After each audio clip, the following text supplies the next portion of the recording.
Hello and welcome to ADHD Mums. Today we have the quick reset, which is mums just need to try harder. This one gets me. You're standing in the kitchen, you've written the list, you actually know what needs to be done.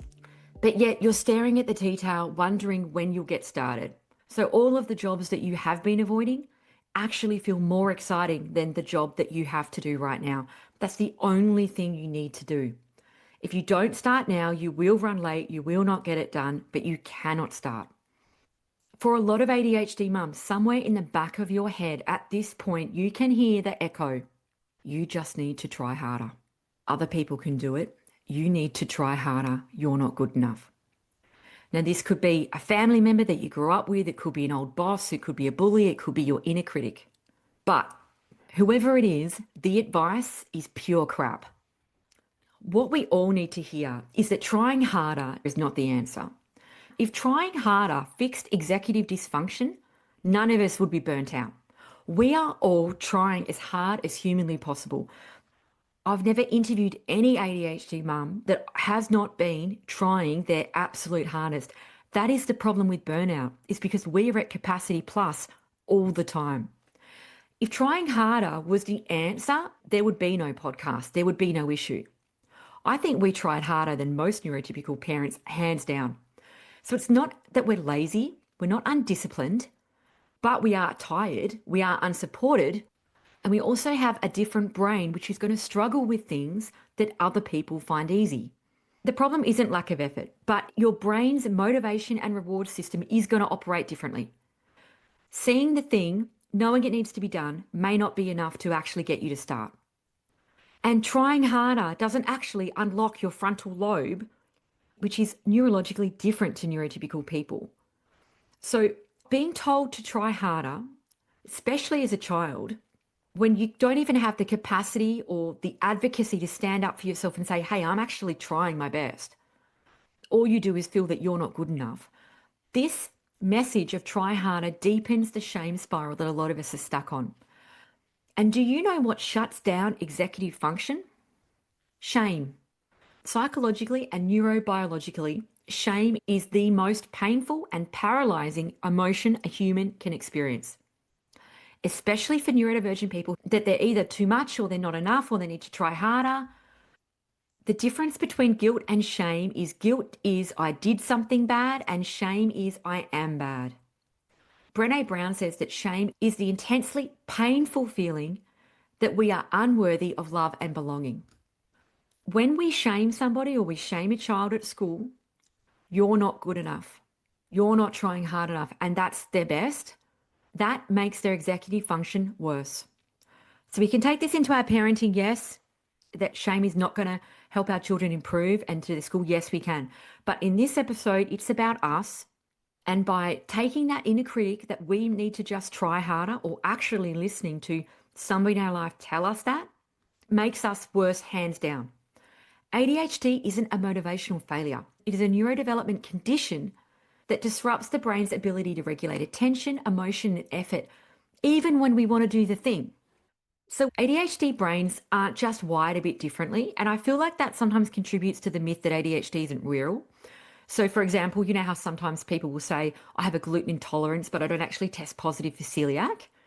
And then some people can say, oh, well, that's not really gluten, then that's just your preference. You think this, you've just read something online about gluten being bad, as if it's not a real thing. So I just want to be really clear here that ADHD brains are structurally and functionally different. There is reduced volume in the key brain areas. MRI studies have found that there is a smaller brain volume in children and adolescents with ADHD. That's fact. We've also found that when we do brain scans on ADHD kids, there is a delay across the brain, but particularly in the prefrontal cortex, which is executive function. That's where executive function lives. And that delay is about 3 years. So if you have a child that's 10 and all of their peers or your cousins or whatever it is are doing this at 10, and your child's more at that 7-year-old level when you're still getting them ready for school and helping them, I wouldn't shame them for it, because that's not going to actually increase their executive function. I'm going to put the references to this in the show notes. I feel like I could do a whole episode about that. This isn't just a different wiring, a gluten intolerance, or, I like to go dairy free because it's better on my gut. And those are all valid. Don't get me wrong. I'm actually gluten intolerant and I'm dairy intolerant. However, sometimes because I'm not actually celiac, that can be dismissed. And that's where I feel like sometimes when we say our brain's wired differently, it feels maybe that invalidates the experience a little bit. So maybe people that don't have the understanding about that the brain is physiologically, neurologically different in MRI scans, they may think that the brain being a bit different or wired differently is kind of like a bit of a lifestyle choice. Like, oh, it's just they're wired a bit differently as if it's an excuse. There is clinical studies that show the difference in brain function, and I can put that in the reference notes. So it's definitely not a willpower thing. Telling someone with ADHD to try harder is like that metaphor that we see online, telling someone with asthma to breathe deeper whilst they're mid-attack, or telling someone in a wheelchair to stand up and walk up the stairs. You're asking for effort from the exact part of the brain that struggles to engage without that right chemical and neurotransmitter, which is directly what the medication helps. But we know that ADHD medication isn't a pill that you take and then you're instantly fixed. It's the first step for a lot of us. But just because you've got medication doesn't mean you're air quoting all better. So what if someone says, well, I have ADHD too and I manage that easily? Okay, well, I would expect more from other ADHDers, to be honest, to be a bit more understanding. We know, and this is an obvious thing, that ADHD looks different in everybody. For example, I'm actually pretty good at task initiation, and it's usually my anxiety that fuels the task initiation. I feel like if I stop, it will all pile up. Yet my husband has so much issues with getting started in a task. But I have trouble finishing tasks. I can start them, but then I get to 60%, I get bored and I start something else. Whereas he takes a lot longer to get started, but he does the job completely, properly.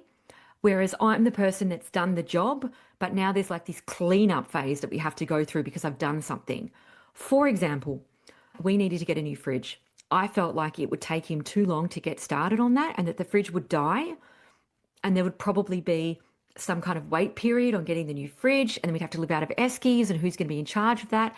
Hear the anxiety. So I thought, let's get ahead of it. We know we need a new fridge. We know we have to spend the money. Let's just spend it. So I go ahead, start the task, and I just want to get it done. I just want to complete it. That's my main focus because I'm bored and I want to do something else, but I want the job done. So I pick a fridge that doesn't have a built-in water filter, which is really important for our family, particularly with our children and what they like to drink. There's a whole thing. So there's no built-in water filter, so now we have to fill the jug up. Now, when that arrived, you could see my hubby looking at it like, oh my God. And I tell you what, that was a metaphor for our whole relationship ordering that fridge because I've jumped in early, started the task, got it done, but not really done it right. And when we've asked somebody, can you plumb that in now? No, you can't. But my hubby would have taken probably a long time, a couple of weeks to get that started with that fridge. Or I would have had to body double him, which is probably what I should have done, and said, let's order the fridge and got started with him and then gotten bored and walked off. And he's able to finish it and he probably would have ordered a much better fridge. So see how ADHD looks completely different? I don't think there's any winners in comparing who has the worst ADHD and who should be doing what. Another thing that people like to say around just try harder is, but you can focus when it's something that you like. So why can't you just focus on this? Wow. Well, that would be easy, wouldn't it? Okay. I can't personally, and I don't know many or any ADHDers that can pick what they hyper-focus on. A lot of the time it's useless, time consuming, you spend a lot of money on it and then you give up after 3 months. So it's not something you can turn on and then just turn off. If it was, a lot of us would be billionaires. A lot of us have got hyper-focuses on things that are unrelated or unhelpful to anyone. So yes, we can focus. I wish we could pick what we focus on. That would be amazing. Unfortunately, we cannot. That is the world of ADHD. Now, what about this myth? If you can focus and try really hard sometimes, I don't see how you can have ADHD. You're probably just unmotivated or lazy. You need to be more organized. You're just not trying hard enough. Okay, here's the fact. If you're seeing someone with ADHD focus for a long period, that could be just a hyperfocus. And that is a really well-documented ADHD trait where the brain locks onto something that's super stimulating, But that's not something the person can control. If we knew how to control that, we would be millionaires, hands down. So we really need to look at ADHD as a regulation disorder. So for example, Barkley and Murphy, and I'll put the research into the notes, really looked at the way that ADHD brains have impaired functioning in things that aren't interesting. But if something is highly stimulating or exciting, it can flood the system with dopamine. And then it can get a bit tunnel visiony if you're in a hyperfocus. But you can't choose to turn that on. Your brain is actually hijacked. And that is something that I think people can't understand. But just think about it this. If it was possible to choose it, you wouldn't be listening to this podcast. You'd just be hyper-focusing on what you've got to get done. None of this would exist. The fact that we can't choose is part of the problem. If I could choose, I would stop doing things like cleaning out pantry cupboards and doing weird things with Tupperware versus just signing the school excursion form and paying their $10, which I'm absolutely avoiding. So really the shift here is that we don't need to try harder, but we do need to start working with our brain. So for example, instead of thinking I just need to try harder, you need to step back and follow these steps. Number one, externalize the task. Don't keep it in your head. Your brain is like a pinball machine, or maybe that's just mine. It's not a filing cabinet. Pinball machines remember nothing, but there's a lot of activity. Use visual whiteboard, sticky note, task-specific baskets. Try to externalize it and don't rely on your head because it's full. For example, don't try and remember do the washing. Put the washing basket by the front door so you see it. If you have to remember to drop something off at someone's house, don't put it away, put it on the kitchen bench. Write down one place that you actually check with things that you've got to do. And that is going to be different for everybody. But a new app or a planner is not the idea. So don't think that you need to externalize the task with a new app. That won't necessarily fix this because you may buy the app, get excited, download it, and then never upload anything. That's what usually happens to me. If you'd like an ADHD values planner or workbook that helps you get clear on what's important to you and helps you externalize it and really overcome some of the really big neuroscience brain shifts that are required to use a planner consistently, check out my planner on the website. I'll put it into the show notes. But the key is to figure out why you haven't been able to use the planners in the past. Now, using the planner on my website is not a new thing. It is actually an attitude shift, a values shift. If you have something that you're using at the moment, great. You can use that particular workbook on any app, planner, on your phone, on your notebook. It is actually a way of living as opposed to just another shiny object that you have to fill out. 2, anchor time or place. Executive dysfunction hates vague timing. Later is like never for me. So instead of saying, I'll just do it when I have time, that's like, I'm never going to do it. I have to say, I'm going to do it at 10 o'clock when I have coffee. Or link boring tasks to routines, like after school drop off, I'll put out the bins. You might need to set alarms with context. Like for example, put the bins out before the maggots win. Have a think about putting a bit of context with an alarm. You might need to do a task with somebody, look up body doubling. I'm not going to go into it. It's a strategy that most people know about. And number 4, you might need to use dopamine strategically. We may need to be honest that boring tasks are going to be difficult to get started with. So you may need to blast music, listen to a podcast, turn it into a challenge, do something to try and create a little bit more excitement with stuff that you don't like, whether it's watching a show while you fold washing, whatever it is, to try and get your brain started. Now, this isn't just trying harder. This is about doing things a little bit differently and having compassion for yourself and your brain. We actually need to do things a little bit different and create connection with our brain to get us started. That's your quick reset for this week, and you've already started just by listening. You don't have to push harder, but you've got to feel safer. Take the pressure off. You don't have to perform to be worthy. You're allowed to be a work in progress.